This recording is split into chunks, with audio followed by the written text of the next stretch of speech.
Mesdames et messieurs, bonsoir et bienvenue sur Sahel TV. Tout de suite, les principaux titres de ce journal. Le président sénégalais attendu dans les prochains jours à Nouakchott. Macky Sall devrait finaliser avec le président Mohamed Ould Abdel Aziz l'accord sur le gaz transfrontalier.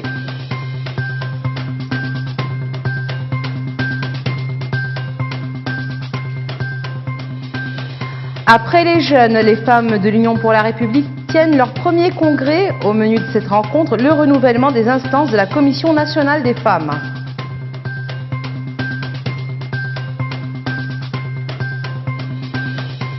Les rideaux sont tombés sur la finale du concours sur l'éloquence. 3 jeunes de moins de 30 ans ont été primés sur 200 candidats.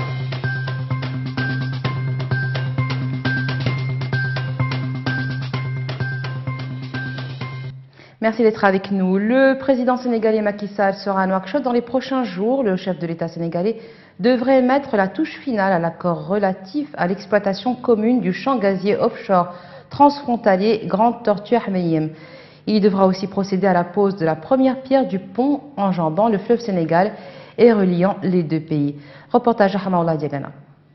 Le président Macky Sall est attendu dans les prochains jours à Nouakchott. Une visite sur fond de finalisation des négociations relatives au partage du gaz offshore transfrontalier et de pose de la première pierre du pont sur le fleuve Sénégal à Rosso. Concernant le volet gazier de cette visite, il faut rappeler que la Mauritanie et le Sénégal ont signé un accord de principe pour l'exploitation commune du champ gazier offshore transfrontalier Grande Tortue Ahmeyim en février 2018 à Nouakchott.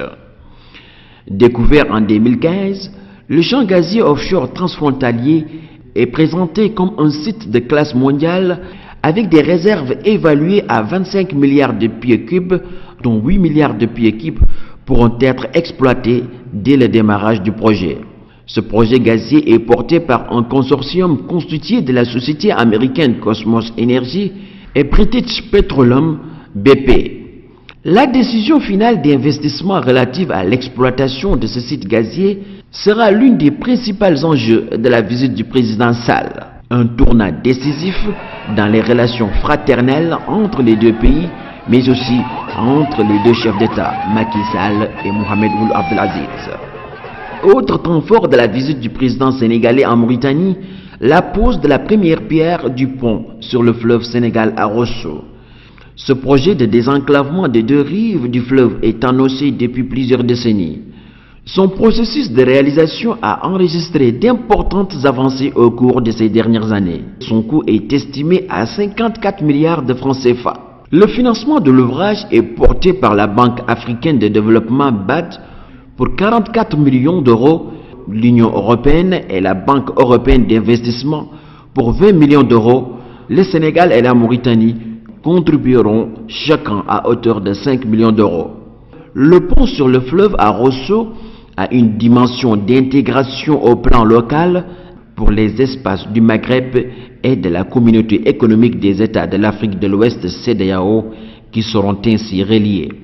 D'où d'importantes retombées économiques et commerciales au profit des populations, des opérations économiques et des États.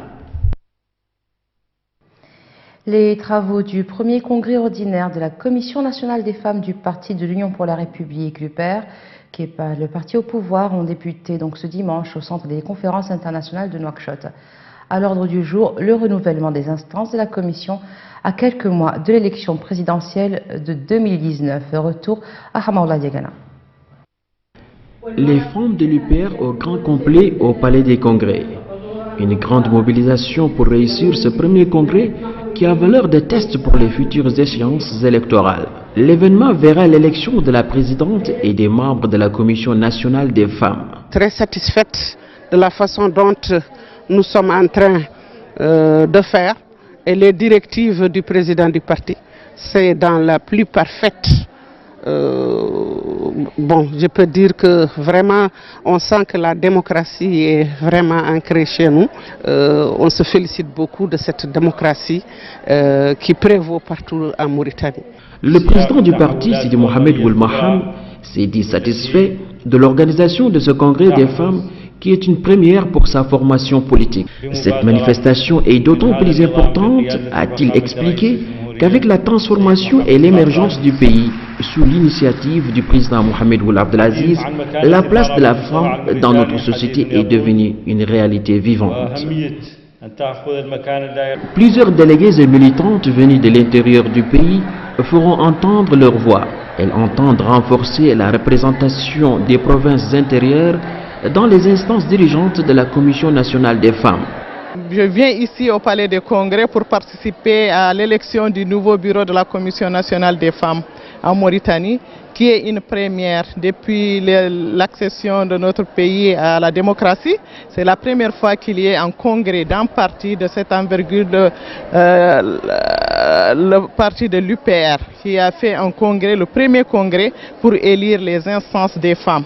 Ça, c'est une très grande avancée pour la démocratie mauritanienne qui devient un exemple pour la démocratie de la sous-région.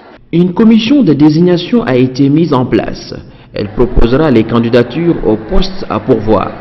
Ce congrès se tient à quelques mois de la présidentielle de 2019, une opportunité pour le parti au pouvoir de mettre de l'ordre au sein de ces instances avant de porter le choix à leur futur candidat. Et revenons ce soir sur le congrès des jeunes de l'UPR qui a eu lieu hier et nous recevons sur ce plateau Dedda Fadel qui est chargé de la communication du bureau sortant des jeunes du parti. Dedda, bonsoir. Bonsoir. Alors, est-ce que vous pouvez nous dire d'abord quel impact aura cette élection sur la vie de la jeunesse mauritanienne? Merci pour cette occasion. Tout d'abord, j'aimerais rappeler le contexte dans lequel s'est déroulé ce congrès, le premier congrès de la jeunesse de l'UPR. C'est que ça entre dans le cadre d'un long processus de réforme entrepris par le parti depuis quelques mois sur orientation du président fondateur du parti, son Excellence Monsieur le Président de la République, Mohamed Ould Abdelaziz.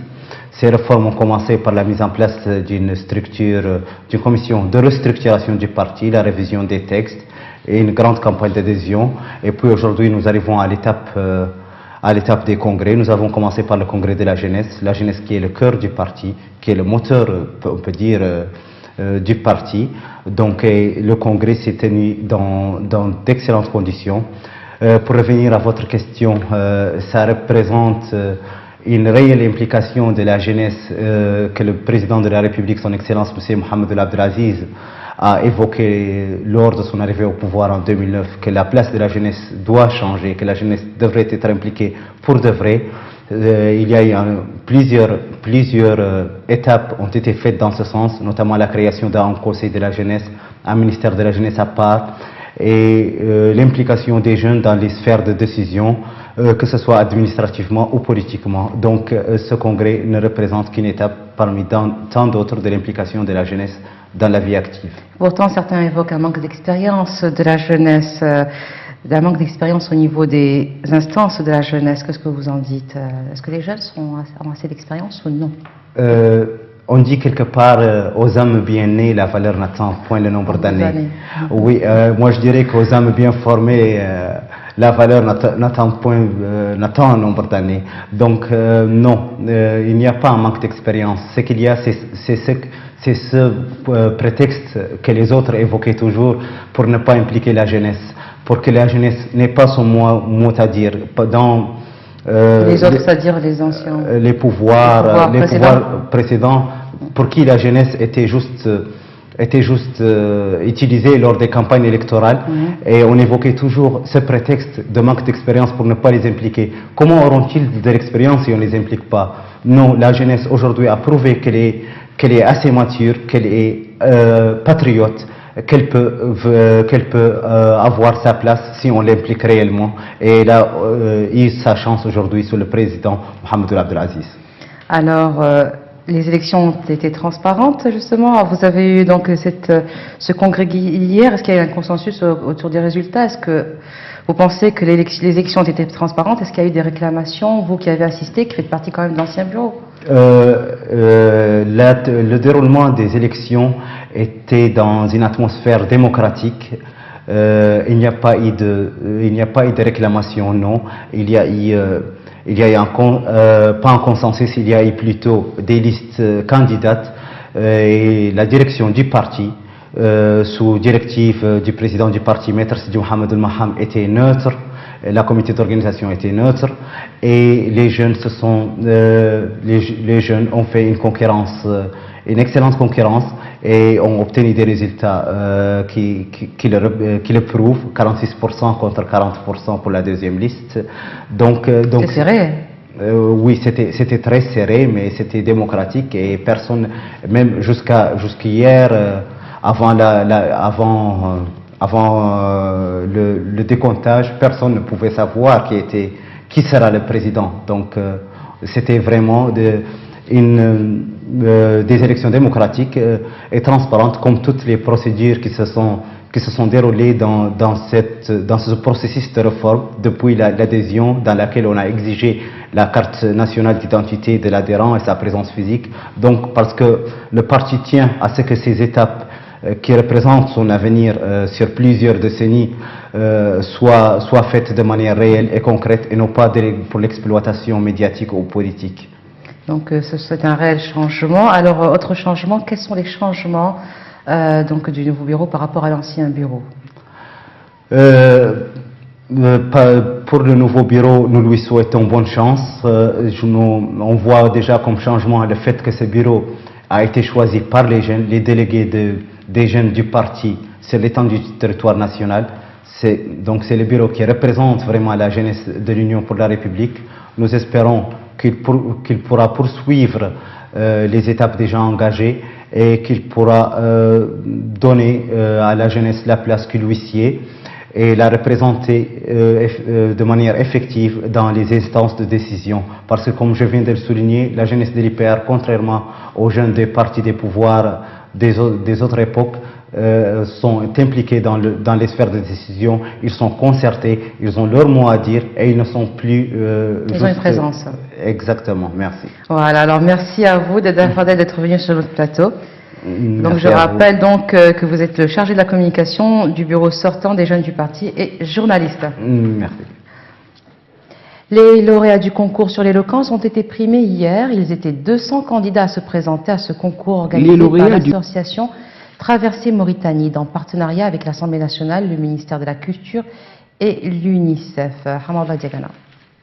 Les lauréats du concours organisé sur la simplicité, la qualité et l'éloquence, organisé tout récemment par l'association Traversée Mauritanie dans la présentation des textes reportant des cas de violation des droits de l'enfant, ont été primés samedi lors d'une cérémonie au siège de l'Assemblée nationale à Nouakchott.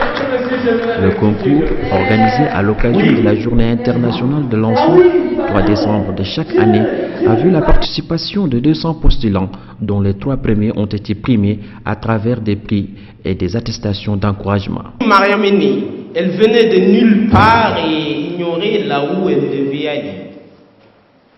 La vie et ses épreuves sont en voie de l'embrasser.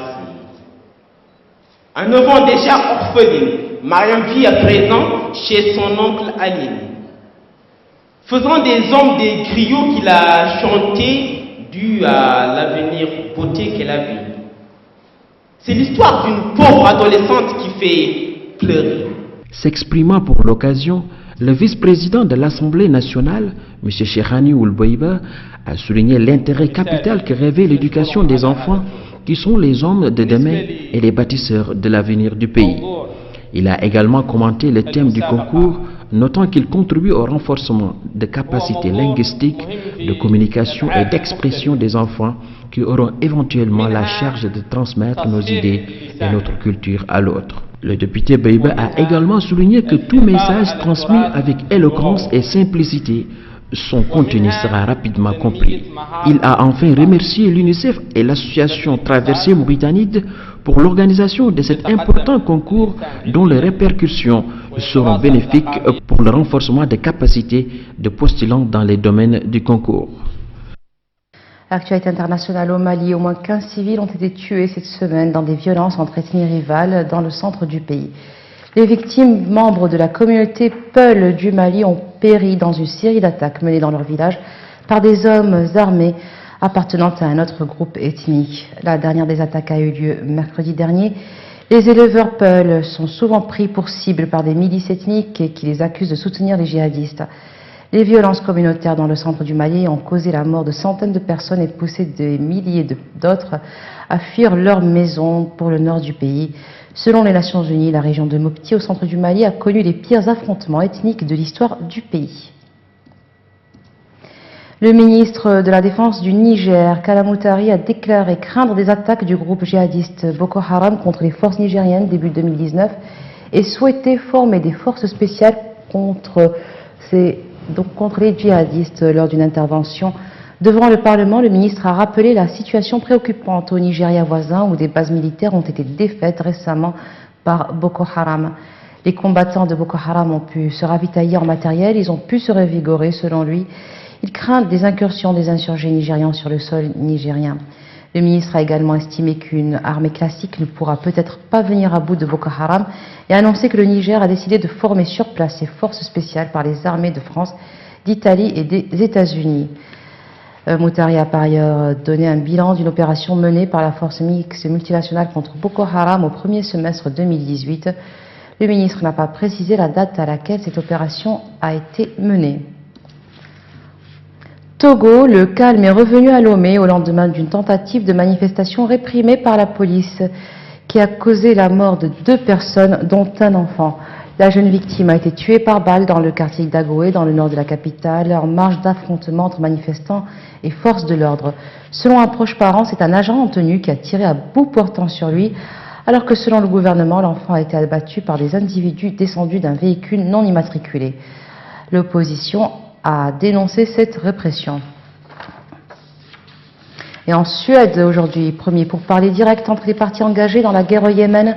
Pourparlers faits sous l'égide des Nations Unies, il s'agira de mettre la dernière main à un échange de prisonniers, l'une des mesures destinées à ramener la confiance et à permettre d'engager un processus politique de résolution du conflit.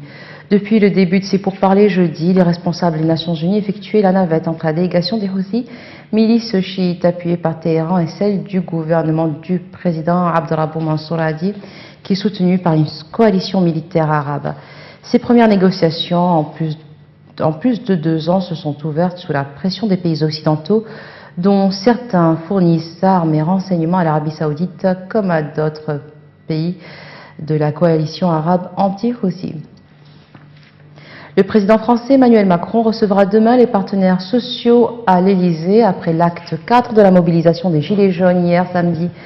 L'objectif est de présenter aux syndicats de salariés et aux organisations patronales les mesures que Macron devrait annoncer en début de semaine. Selon un communiqué de l'Élysée, le président de la République française aurait souhaité réunir l'ensemble des forces politiques, territoriales, économiques et sociales dans ce moment grave que traverse la nation afin d'entendre leur voix, leurs propositions et avec pour objectif de les mobiliser pour agir. Laurent Berger, le secrétaire général de la CFDT, premier syndicat français par le nombre, a confirmé qu'il serait bien présent à ce rendez-vous. Le Premier ministre belge Charles Michel a été reçu aujourd'hui par le roi Philippe en vue de réajuster son gouvernement qui sera désormais minoritaire après le retrait de la plus importante composante de la coalition, les nationalistes flamands de la N-VA.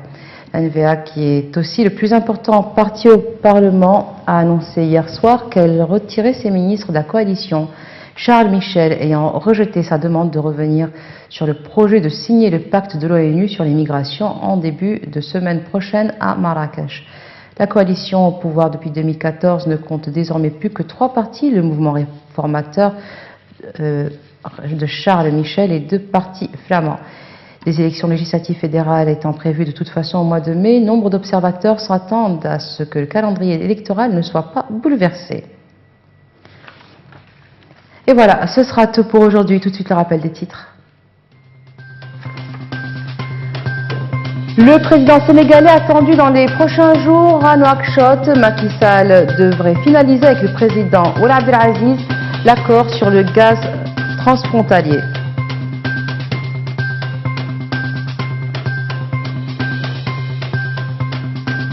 Après les jeunes, les femmes de l'UPR tiennent leur premier congrès. Au menu de cette rencontre, le renouvellement des instances de la Commission nationale des femmes.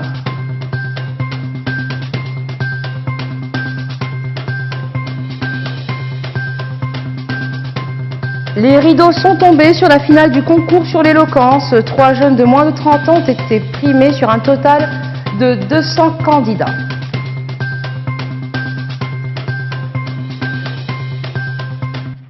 Merci d'être resté avec nous. Excellente fin de soirée sur Sahel TV.